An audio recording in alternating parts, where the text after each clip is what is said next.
Hi everyone, this is our channel, Around My Story. Please like, share and subscribe. My name is Keanu, and I'm 13 years old. I am a psychopath. I freely admit it in front of all of you.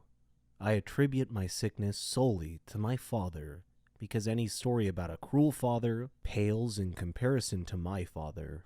He would abuse me physically, mentally, verbally, and emotionally in every given moment. He left no stone unturned in this regard. He would beat me into unconsciousness. He accused me of being the cause of my mother's death, who died during my childbirth. Whenever Dad had any problem at home, he would accuse me of being the cause of it. One time he even beat me at school when my teacher called him to school because I had beat up my classmate who had beaten me up first. I tried to explain to him, but he wouldn't listen, and he just beat me even more. One day, it was fun day at school, and everyone was supposed to invite their parents to visit the school for party and introduction activities. I chose not to invite my dad, so I was alone at the festivities. I felt envious of all my classmates for having loving parents to have fun with.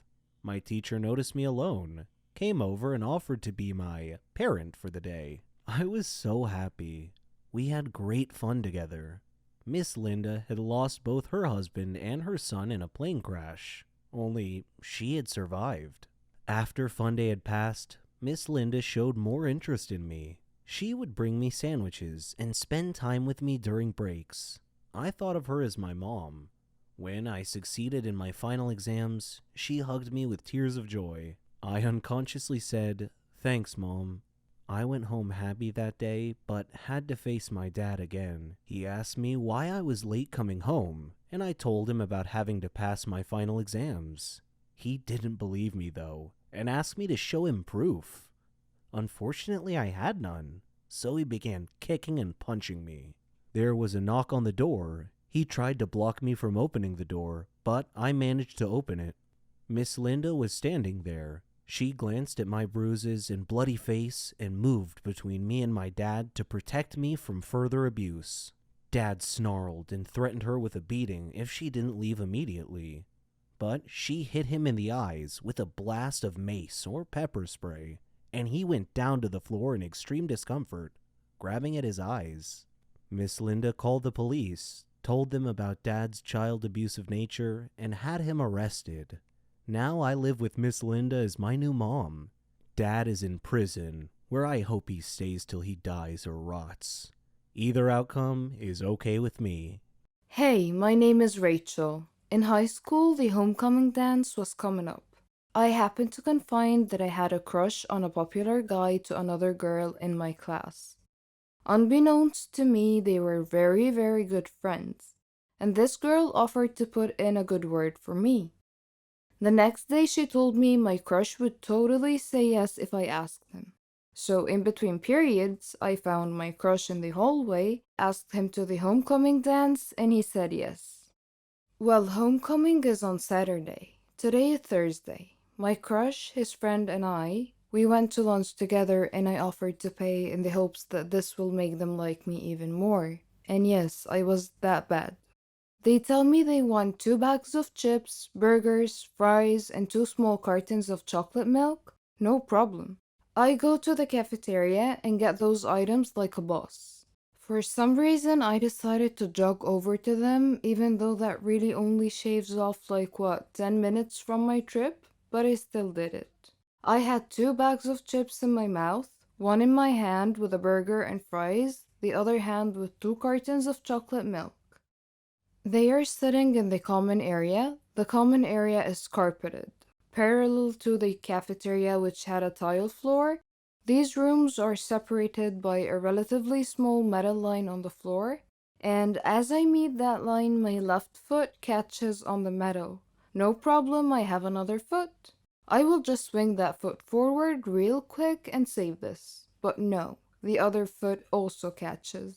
As I fall straight forward, I try to catch myself with my hands. Well, one hand had the chocolate milk in it, which just burst out, sending chocolate milk in every single direction.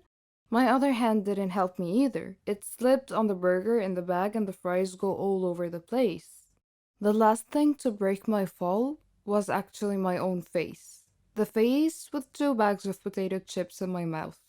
You know those jokes about chips bags being full of air? Well, they're actually true.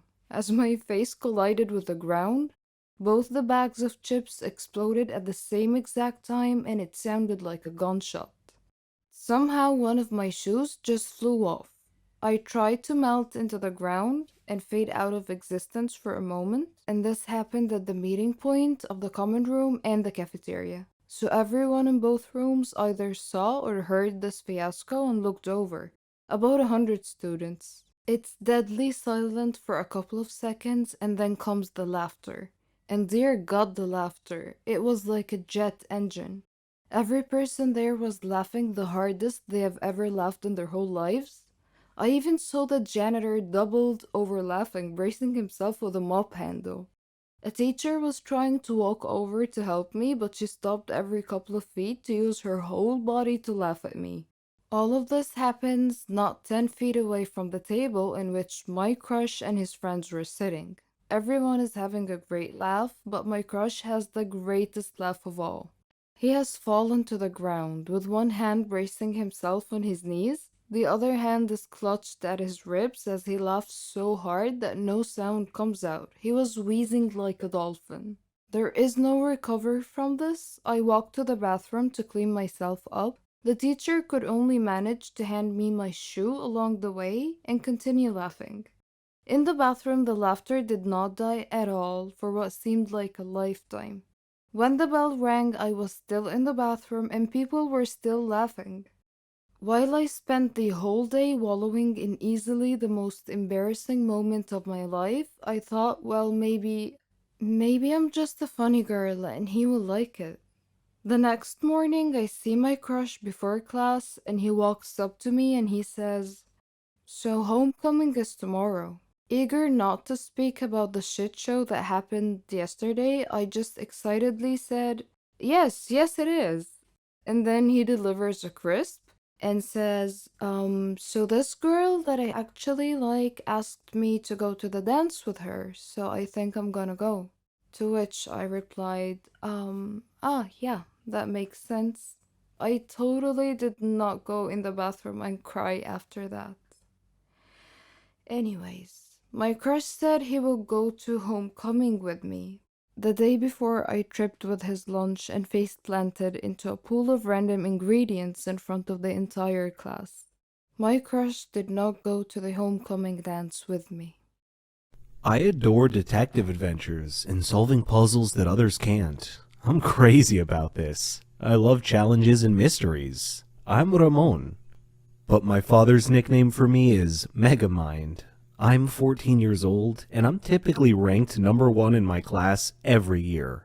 I have become famous for solving riddles. Many comers have tried to unseat me, but all have failed. I love to examine minute details. But let me get on with telling you my story. One hot summer, we had just finished our exams at school and were going on summer break. So I organized a trip to the beach with my friends.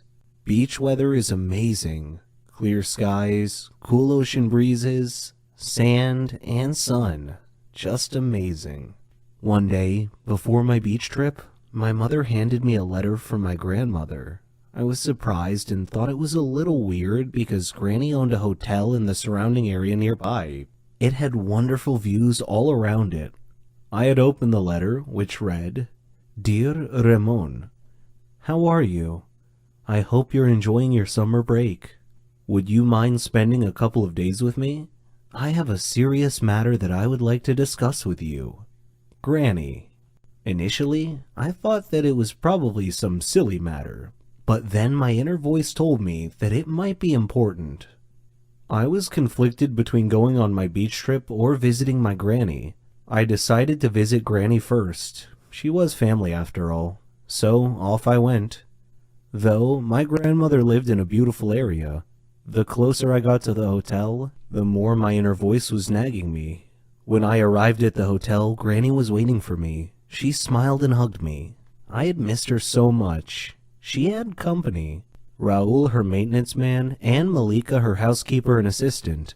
There weren't any guests in the hotel at the time, and I asked her why. Her face changed, and she said that was what she wanted to speak to me about. So we went to her room to talk. She then proceeded to tell me that the hotel was haunted. Haunted? I exclaimed. What makes you think that? Granny said, the hotel has evil spirits that frighten the guests at night. I didn't want to believe it, but I knew Granny was a rational person. I suspected there was more to this than meets the eye, so I decided to investigate this intriguing mystery. On my first night at the hotel, I waited until midnight. Then I lit a candle and walked through the halls of the hotel. There were photos on the wall, and I could hear whispering and the rustle of the leaves outside. It was a little spooky and unsettling, and made my blood run cold. Suddenly, I heard laughing on both sides of the hotel, and a shadow passed quickly in front of my eyes. Unnerved, I quickly returned to my room, where soon afterwards I heard something scratching on my door.